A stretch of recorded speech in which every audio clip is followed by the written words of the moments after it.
કે તમે સારા માણસ છો?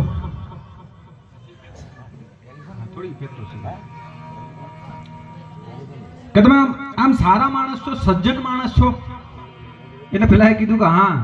એટલે તરત કવિએ વળતો જવાબ આપ્યો, તો પછી તમે દુખી હશો. સારા માણસ છો તો પછી તમે દુખી હશો એમ. અને તકલીફ છે ને હારા માણસને જ હોય. બાકી જેને બધું નેવે મૂકી દીધું હોય એને કોઈ તકલીફ જ ના હોય. હમણાં એક ગામડાના કાકાએ બહુ સારી વાત કરી કે અમુક નેવે મૂકી દીધું હોય ને, નેવે તો કોઈક દિવસ હાથમાં આવે.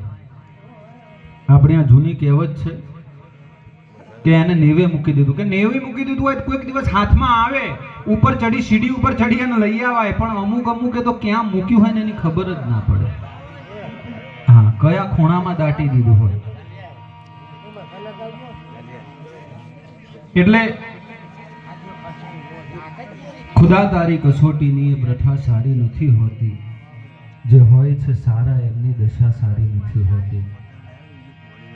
એક 5 મિનિટ આ બાજુ ધ્યાન આપજો. હા, કારણ કે મારો વિષય બોલવાનો છે ને, પછી અમે બોલતા હોય ને તમે બોલતા હોય મજા ના આવે.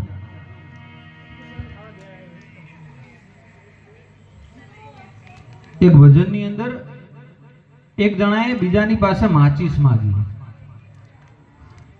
એટલે માચીસ માગી એટલે પેલા કીધું તારે શું કામ છે? એટલે કે મારે બીડી હળગાવી છે. એટલે પેલા એમ કીધું, પહેલી લાઈનમાં પેલા જે કાકો બેઠા ને એ કાકાને જીભે અડાડ્યા. પેલો કે યાર ભલા માણસ, જીભે અડાડવાથી વળી બીડી હળગતી હશે? અલ્યા કે એની જીભે તો ગોમના ગોમ હળગાયા. હા, એની જીભે તો ગોમે ગોમ હળગાયા, તારી બીડી નહીં હળગ. એટલે અમુક એ ટાઈપના હોય. હમણાં એક બેસણું હતું ને, બેસણાની અંદર એક મહેમાને જે ગુજરી ગયા હતા ને, એના છોકરાને એમ કીધું કે તમારા બાપુજીએ જીવનમાં એક કામ બહુ સારું કર્યું.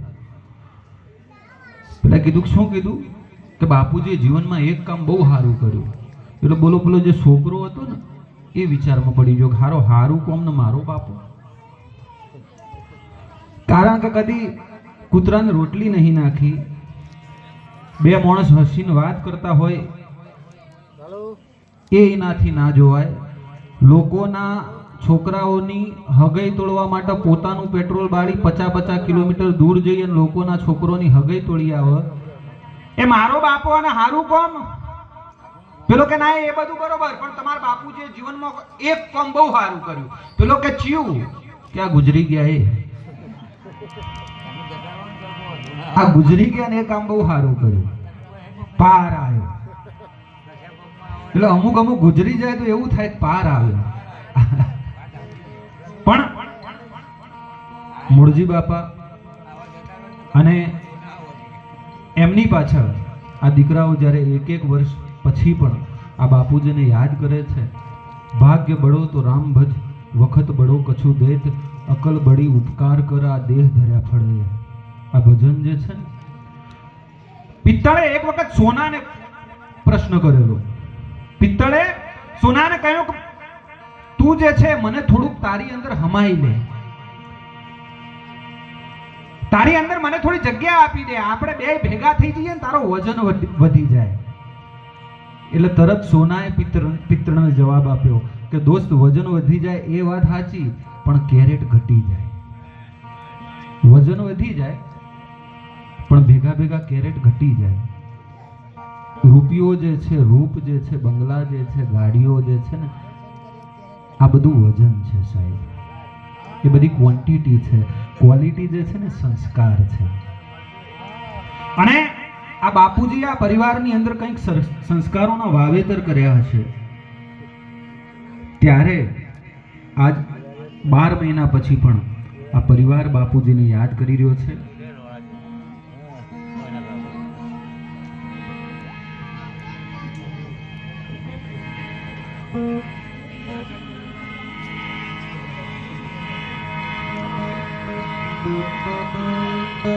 અને બાપ એક એવું પાત્ર છે સાહેબ, રસ્તામાં જે ઉભેલા ઝાડવા હોય ને એ તો માણસને ઘડી બે ઘડી માટે, એ તો થોડી વાર માટે છાંયડો આપે. આ બાપ એક એવો ઘેઘૂર વડલો છે. નાનપણમાં બાળકો જે છે ને એ એની આંગળીના છાંયડામાં જીવે છે, એના લાડના એના પ્રેમના છાંયડામાં જીવે છે. એ જ બાળકો જ્યારે મોટા થાય પછી એ બાપની મજૂરીના છાંયડામાં જીવે છે. જ્યારે ભણવા માટે જાય, જ્યારે કોલેજ કરવા માટે જાય ત્યારે એ બાપની મજૂરીના છાંયડામાં જીવે છે. અને એ જ બાપ જ્યારે વૃદ્ધ થઈ જાય ને તો સંતાનો એના આશીર્વાદના છાંયડામાં જીવે છે. અને એ બાપ એ આ જગત છોડીને ચાલ્યો જાય ને તો સંતાનો એની સંપત્તિના છાંયડામાં જીવે છે. જે જીવતા એ છાંયડો આપે ને મરતા એ છાંયડો આપે ને એને બાપ કહેવાય છે.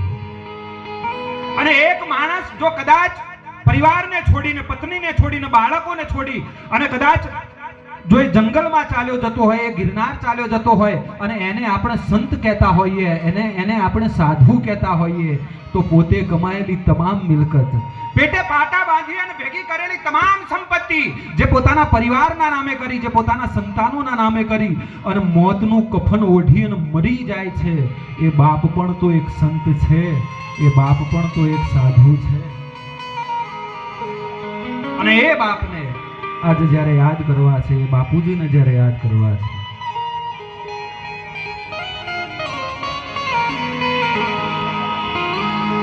એવો ઘેરો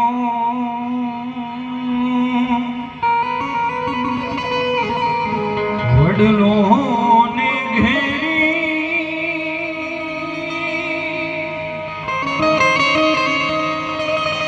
છાયડી રેલો,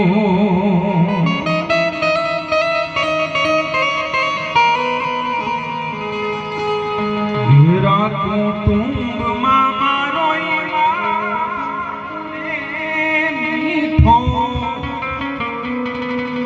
છાંયડો છે મારા એ બાપનો રેલો.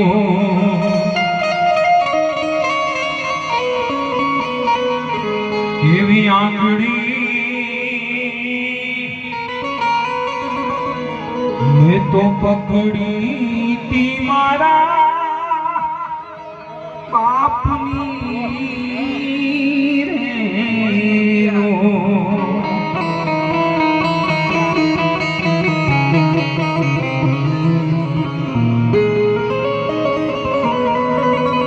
ચાલ્યો તો ડગુમાં ગોચાલે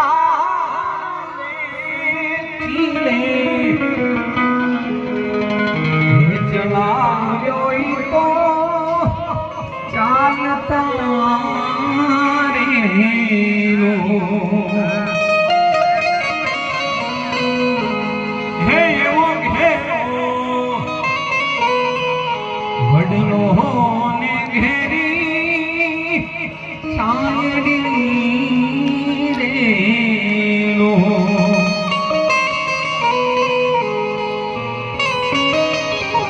જય હો.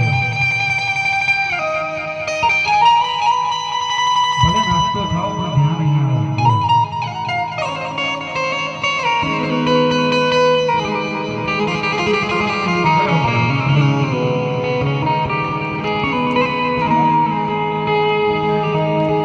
ટુકડામાંથી ટુકડો તો આપતા રેલો. આ વડનગર જેવા નાના શહેરની અંદર રહેતા હોય અને એમાં અનુસૂચિત જાતિના માણસો હોય, આ સમાજ ગરીબી જોઈ છે, આ સમાજે મજૂરી કરી છે. એક ગરીબ બાપ જે છે ને એ કોઈક જગ્યાએ કામે ગયો હોય, આ મારી અને તમારી નજર આગળ બનતી આ ઘટના છે. અને વડનગર જેવા ગામમાં રહેતા હોય એટલે ખબર હોય આપણને સાહેબ, એક ગરીબ બાપ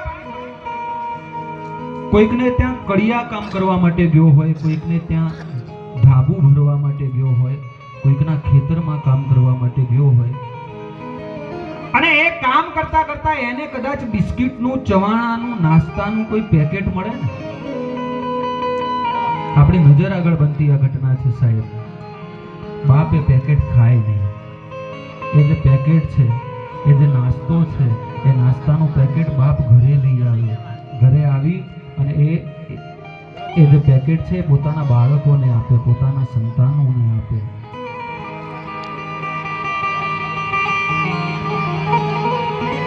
ટુકડામાંથી ટુકડો તો આપતા રેનો,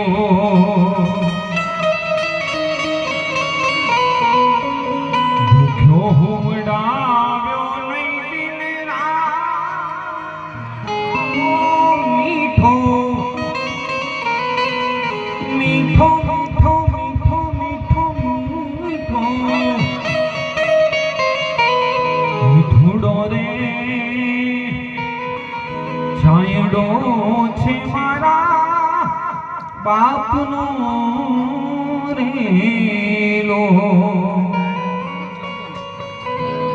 જે ઘરની અંદર રહેતા હોય, ઘરના ખૂણે ખૂણેથી, એની ઈંટે ઈંટમાંથી જેનો પ્રેમ, જેનો પરસેવો, જેનો ઉધમ, જેનો પરિશ્રમ, જેની લાગણી, જેની દયા અને જેની ઉદારતાની સુગંધ આવતી હોય, ઘરના ખૂણે ખૂણેથી જેના પરસેવાની ગંધ આવતી હોય, આ જગતનું એક એવું પાત્ર એટલે પિતા સાહેબ.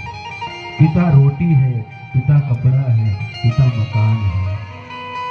મા માટે દુનિયાભરના સાહિત્યકારોએ લખ્યું છે, પણ બાપ માટે ઓમ વ્યાસ નામના એક કવિની આ એક બહુ સુંદર કવિતા છે કે પિતા રોટી હૈ, પિતા કપડા હૈ, પિતા મકાન હૈ, પિતા नन्हे से परिंदे का बड़ा सा आसमान है.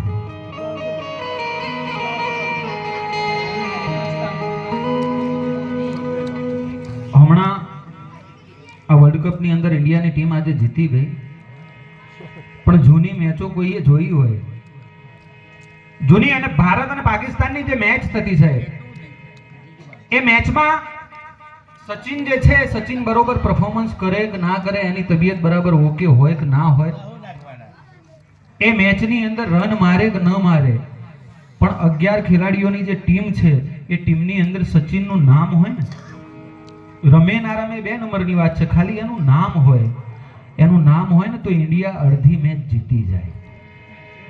હા, એની હાજરી કાફી છે. એમ પરિવારમાં બાપ પણ એવું પાત્ર છે સાહેબ. એ કદાચ ઓછું જોતા હોય, કદાચ ઓછું બોલતા હોય, ઓછું સાંભળતા હોય, પણ ઘરની બહાર એક બાપ ખુરશી ઢાળી અને બેઠો હોય ને, એની હાજરી કાફી છે.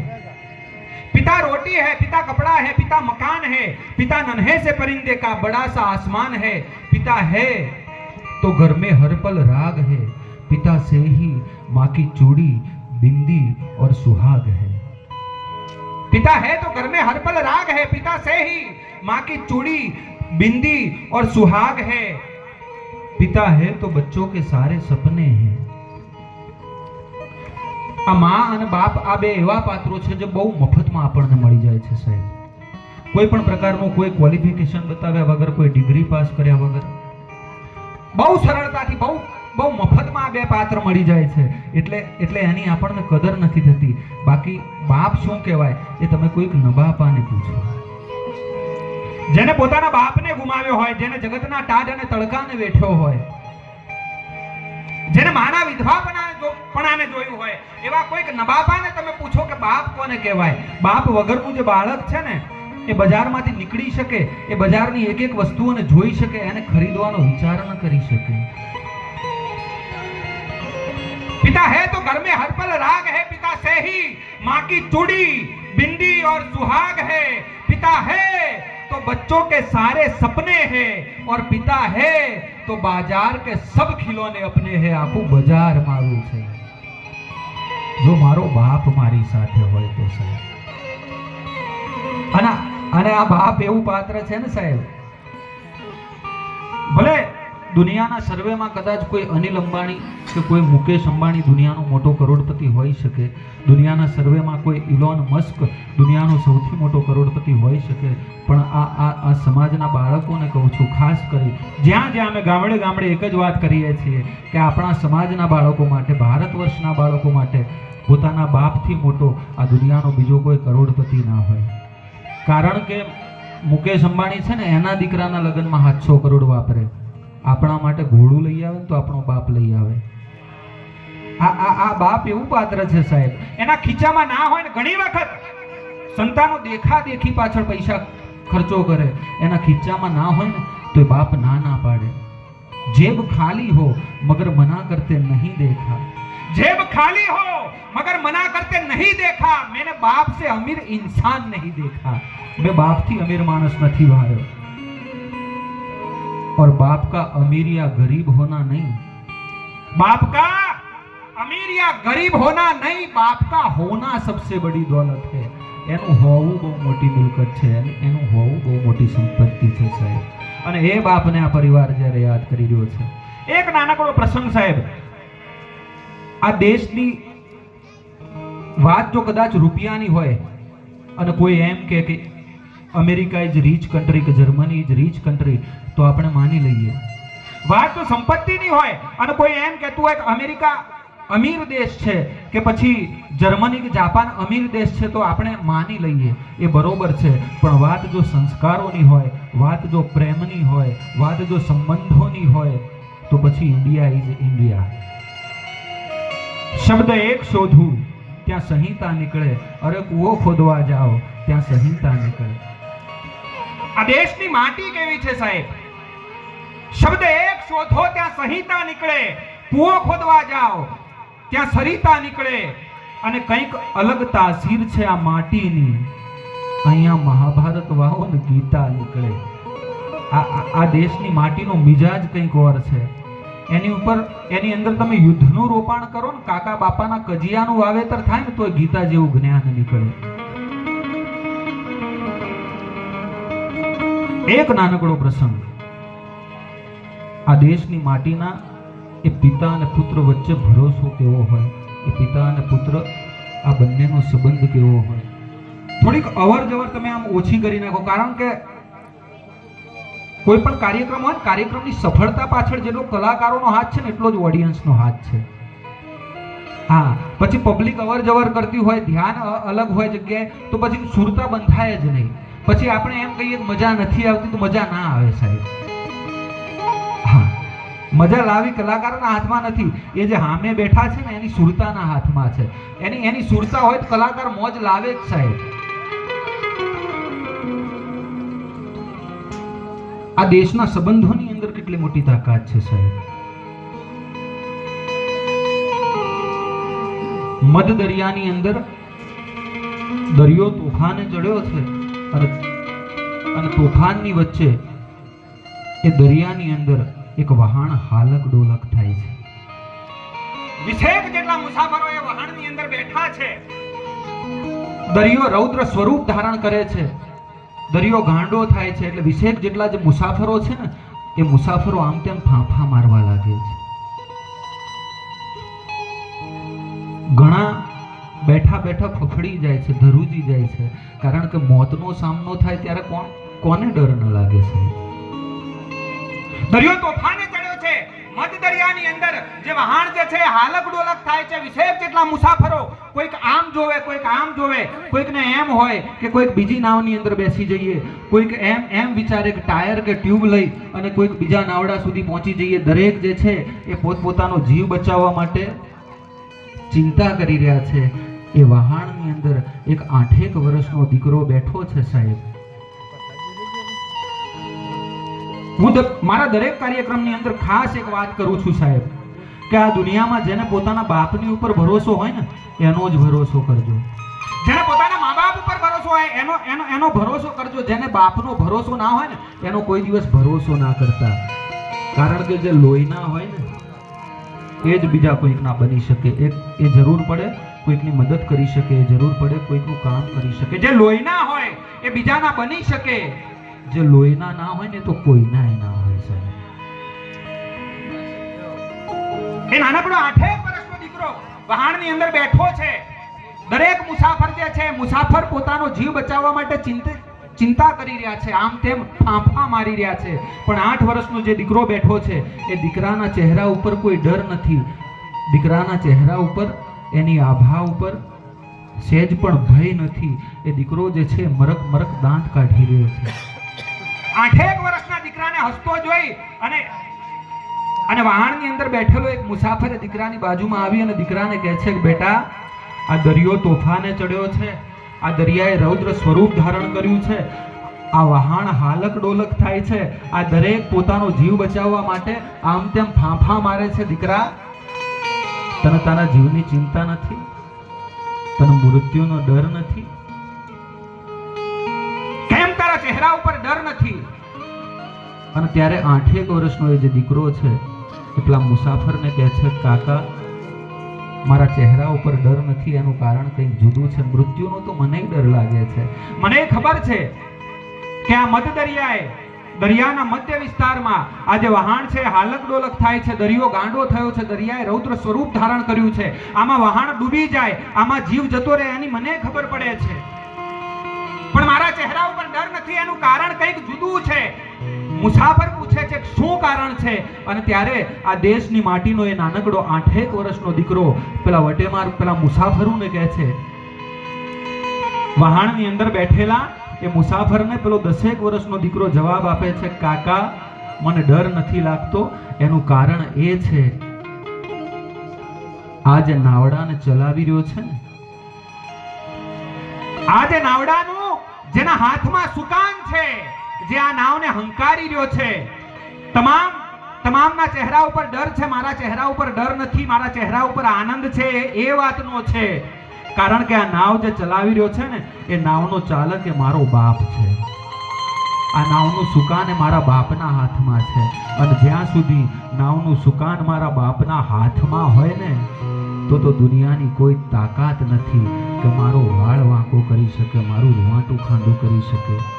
કહેવાનો એક જ અર્થ છે સાહેબ, કે તમારા જીવતરના જે સુકાન છે ને, તમારા મા બાપના હવાલે કરી દેજો. અને પછી દુનિયાના કોઈ દરિયાની એ તાકાત નથી કે જે તમારો વાળ વાંકો કરી શકે. પૂજ્ય મૂળા બાપા અને એમની શ્રદ્ધાંજલિ નિમિત્તે આ થોડાક શબ્દરૂપી પુષ્પ હું એમને અર્પિત કરી અને સમય પ્રમાણે હવે આપણે બાપુજીની શ્રદ્ધાંજલિ અહીંયાથી રજૂ કરીએ. શ્રદ્ધાંજલિ દરમિયાન જેમ જેમ અહીંયાથી નામ બોલાતા જાય, જો પુષ્પહાર તમે લાવ્યા હોય, ફૂલ લાવ્યા હોય, તો બાપુજીના ફોટાએ આપણે ફૂલ ચડાવીશું. બાપુજીને શ્રદ્ધાંજલિ આપવા માટે વિનંતી કરું ભાઈ શ્રી ગોવિંદભાઈ.